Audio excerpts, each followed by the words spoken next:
Efendim? Fuat Bey'in hangi ürünü istemiştim ürünlerden şovuma koymak için? Bize teşekkür etmiştik. Çok memnun olmuştuk. Birer Gelen plaka... arkadaşın ismi Hangisi? Size mi söylemiştik? Kime? Topa gelmedi. Yok, burada değil. Bu ara katılmadan önce ürünlerimiz yok. Diğer arkadaşlar elini sürdüğünüz zaman çıkıyor.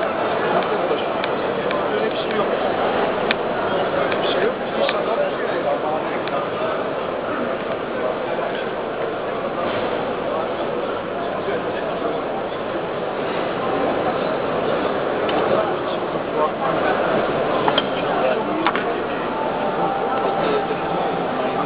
İsrail'den müşterilerimiz var.